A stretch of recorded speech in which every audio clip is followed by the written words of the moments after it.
Hello ladies and gentlemen, welcome to the May 6th Raw review. Now before I start, I just want to apologize. Unfortunately, I was not able to do my SmackDown review. In fact, I have not been able to see SmackDown. The problem I had, not to really get into big detail, I helped a friend trying to fix a computer, and in the end, I actually helped to move a little bit of furniture, which I should have never did. I've always said that I have an injury, I'm hurt, but I have this tendency to try and help people, and it messed up my back and it messed up my hip a lot more than normal. I was in a lot of pain, so I was not able to do the SmackDown review. So I'm sorry. So let's get into this Raw review. I wish to say that there were things in Raw that was good, but there was a lot of things that just turned me off. Really, just things just turned me off. Maybe it's because I am in a lot of pain right now. I'm still in some pain.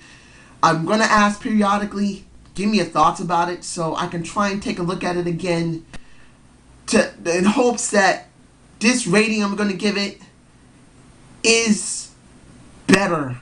I mean, I'm not going to make another video on this, but you know what I mean. Just to get a better perspective, because right now the way I see it, I just don't see a lot of great things in it.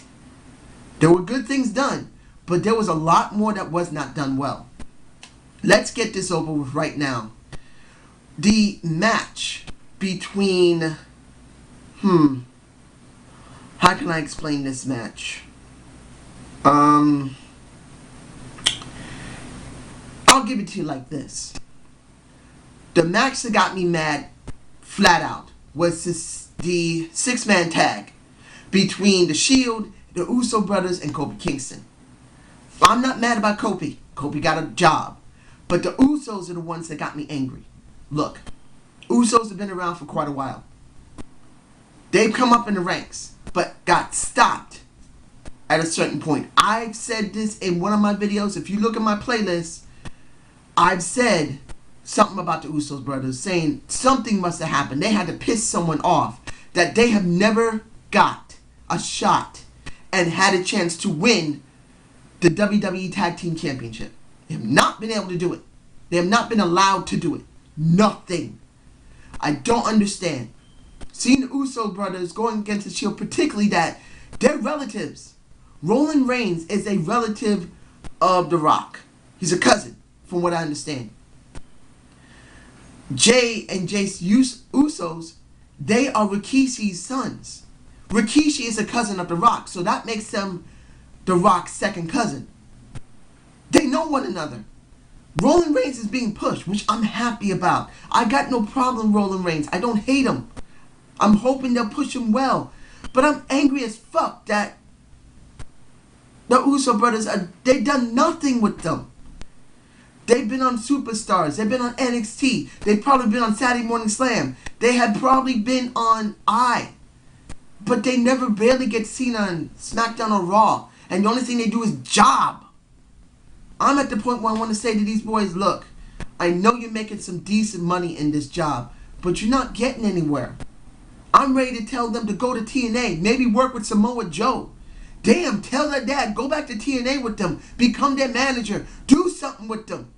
I would love to see Rikishi with his sons. Let him be their manager and let them kick some ass.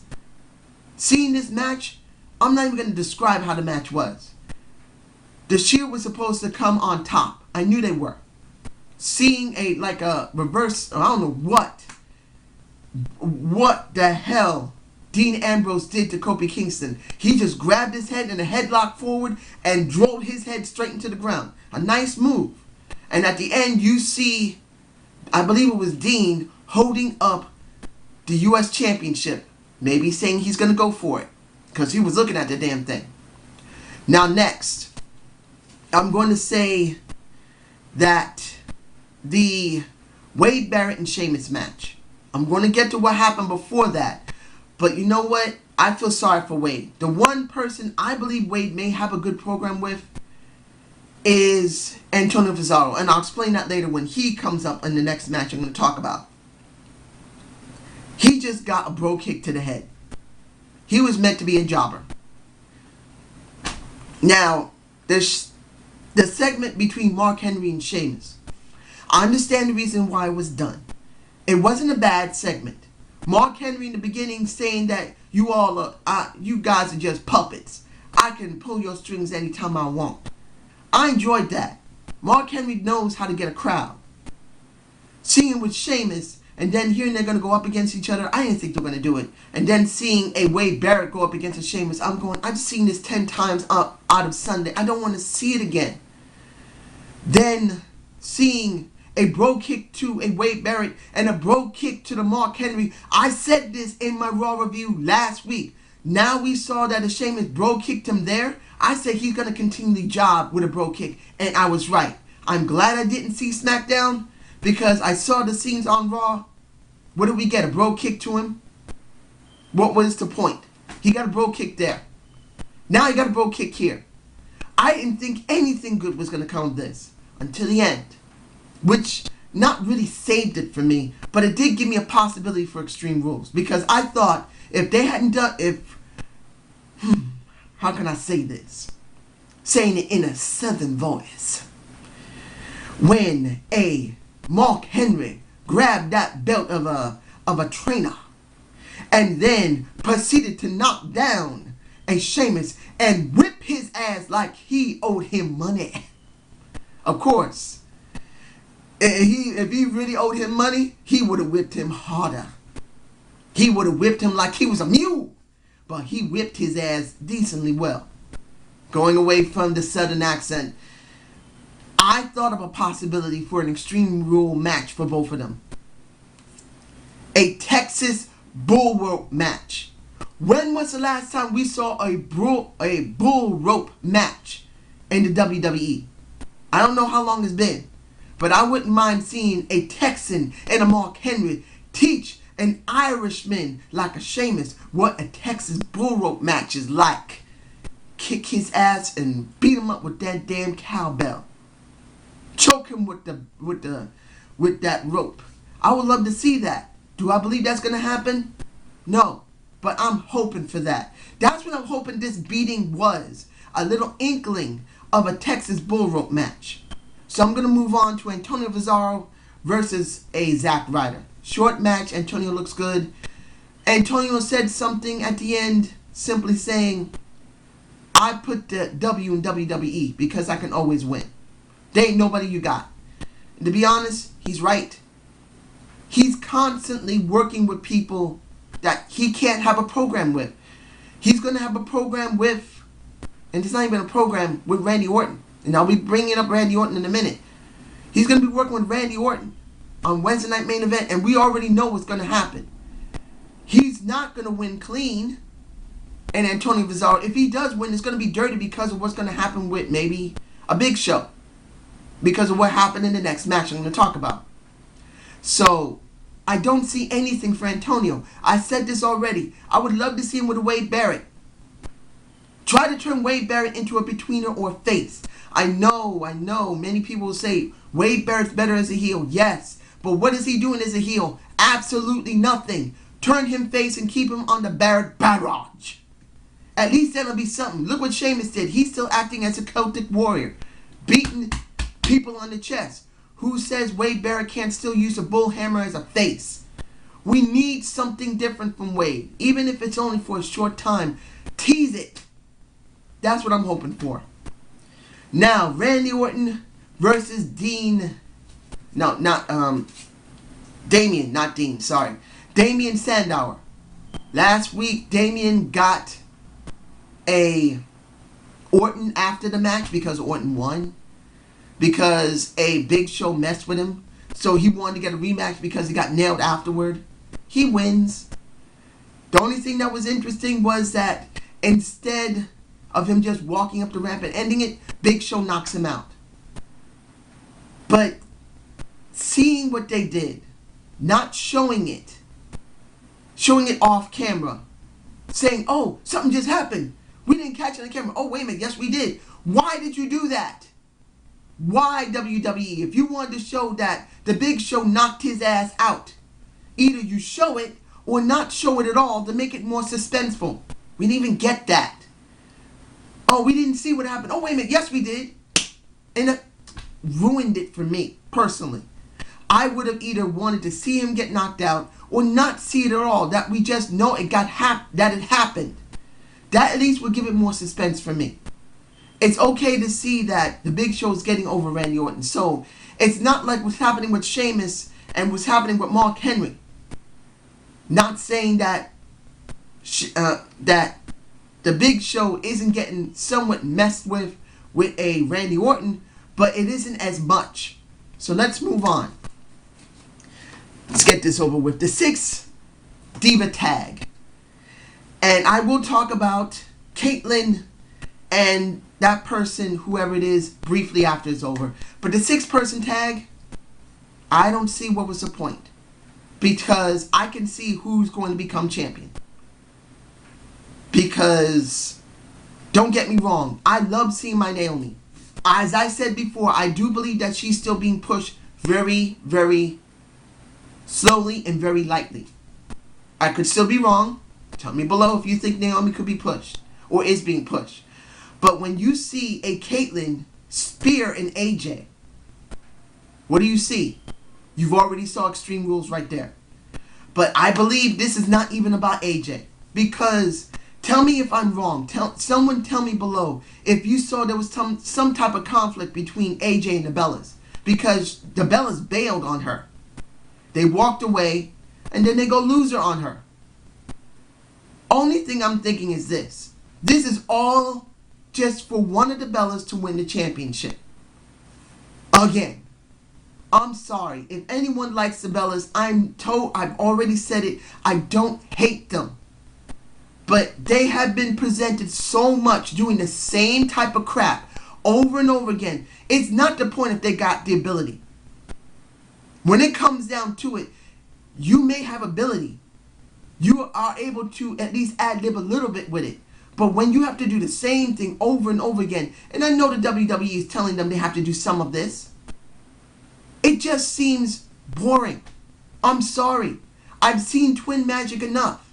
And I'm going to see this. I am sure one of the Bellas is going to get the championship after Extreme Rules. It's going to happen. It's already shown. They've just already teased it. And I'm telling you right now, that's what's going to happen. And when it comes to Caitlyn, seeing the Bellas come out after my sweet Naomi, a lovely Cameron, and a not bad looking Caitlyn go to the ring, it makes you think they just set it up. If it's next to Hornswoggle, I'd rather see Hornswoggle than the Bellas do it. But this would make sense if the Bellas, one of them is going to get it. I'm taking a guess it's going to be Nikki. That's my guess. Nikki's going to be the one that's going to be getting the shot. But this is the way it goes for me. Now, let's see here. I'm going to get this over with right now. Dolph versus ADR.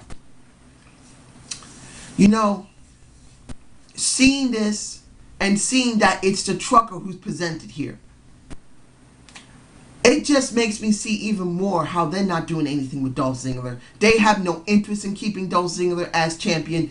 Maybe he may win at Extreme Rules and let him drag it on a little more, but then it's obvious ADR is going to get it back. I don't see anything for Dolph. Nothing. Not one damn thing. Dolph can do great matches. There's no problem with that. It's him being presented. It's a problem. I have not seen Dolph cleanly win a match once. I have not seen Dolph be able to do a promo segment by himself once without one of those two coming in and interfering. I'm bored with this. I'm bored with Dolph. I like Dolph. He's not that bad, but there's nothing there. The match was good, but it's not the point. The point is that I don't have any confidence in them doing anything with Dolph. I can say that the trucker managed to nail Biggie and beat the shit out of both of them to a point. So I'll leave it at that. Now, when it comes to the segment of Brock Lesnar destroying a Triple H's office, it wasn't badly presented, but I have to say one, that if they're going to destroy an office, they could have used really good furniture for that. WWE, you couldn't just flip the bill for some good furniture. You had to use really cheap looking ass furniture. Come on. It was obvious. It looked like bullshit. They couldn't use an executive table? Come on. I would have liked to see an executive table there, and then at least that would make it look more valid. It was still alright though, hearing commentary from Paul Heyman in the background. It did get a little annoying at one point, but it was understandable it had to be done. After we saw Titantron of Paul Heyman with the belt on his shoulder that was torn up during the Brock Lesnar sledgehammer work, and he broke the sledgehammer. I'm not too surprised. He is a cock diesel man. What did we get after a few moments of hearing he's going to take you farther and farther and farther? We get a Triple H segment. Actually quite short. Now I know Off the Rope Show Central and the Sleg Daddy did not like the other promo segment from last week's Raw, which was less than a minute. He got at least maybe a minute or 2 or 5 minutes of the great, the wonderful, the Triple H, the God that we love and that we revere. I was actually glad he had a longer promo segment than just saying I accept and then pedigree. It wasn't bad. Hearing him say that I have 2 offices, you destroyed one, but I'm in my other one. I'm home here. I'm waiting for you. Come get me. That wasn't bad. I enjoyed that. It was done very well. And then he leaves the ring, but I don't know about the jacket he was wearing. Something about his jacket didn't feel right. He normally wears a regular biker jacket, and that one looks like an Italian jacket that's meant for someone who's, like working on Wall Street, coming into work saying, hiya guys, like my Italian leather jacket? If he's going to be the game, he need to be dressed as he always dresses, as a badass. Not someone who looks like he should be wearing Gucci shoes. That's at least what I was getting. Tell me below what you think. It was still a good segment though. So, there's only a few left here. The Ryback versus Kane. Now, we already know from the opening segment that Ryback got the right to make the stipulation, which is a last man standings match with John Cena, where he looks scared. And I can say I was more interested in hearing Ryback than it was in John Cena. It was boring. Hearing John Cena trying to play with the crowd, I wasn't interested. Ryback was a little more compelling, but not by much. He really needs a mouthpiece. He's still not there when it comes to it. And he still feels like they're going against the grain with him. He's being pushed too hard as a heel, and he had no time to really develop it. So when you saw him with Daniel Bryan, and I know that I found out that he had a match with Daniel Bryan last week, which supposedly was pretty good. Alright with that. Getting Kane with him, I felt like it might have been a good match. But when I saw the match, the crowd was not into the match. So I wasn't into the match. I was bored with it. The crowd didn't make it good for me. Didn't. I was bored with it. So I didn't expect Ryback to lose. He won. The Shield comes down. He leaves the ring. We get Bryan and Cena come out. And what do we get? A Ryback coming into the ring with a chair, scaring off the Shield, and hitting John Cena in the back when he never needed to use a weapon at all. That just makes me see that the Ryback character still has not been developed right, and they have no choice but to push him the way he is. It's just terrible. So, I was not fond of it. Now, the last thing I'm going to talk about will be the Fandango segment with Jericho. I enjoyed it. It was funny. Seeing the wonderful dancing giants wasn't bad.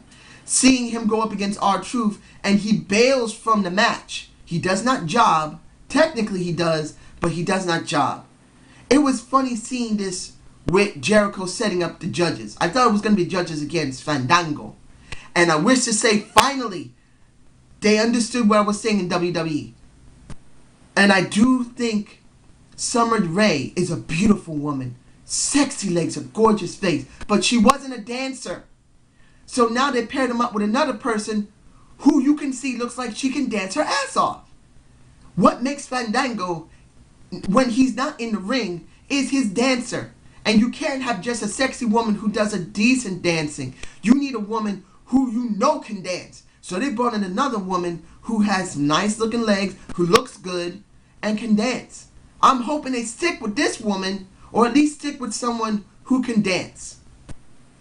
So, what do I rate this show? I give it a C+. I know that's pretty low, but I felt that just certain things just didn't feel right for me personally. Maybe I am being biased because I'm in pain, but I felt that Ryback has been built very bad, and seeing with a chair sucked. Seeing that Dolph can't even have a segment alone and still has to job sucks.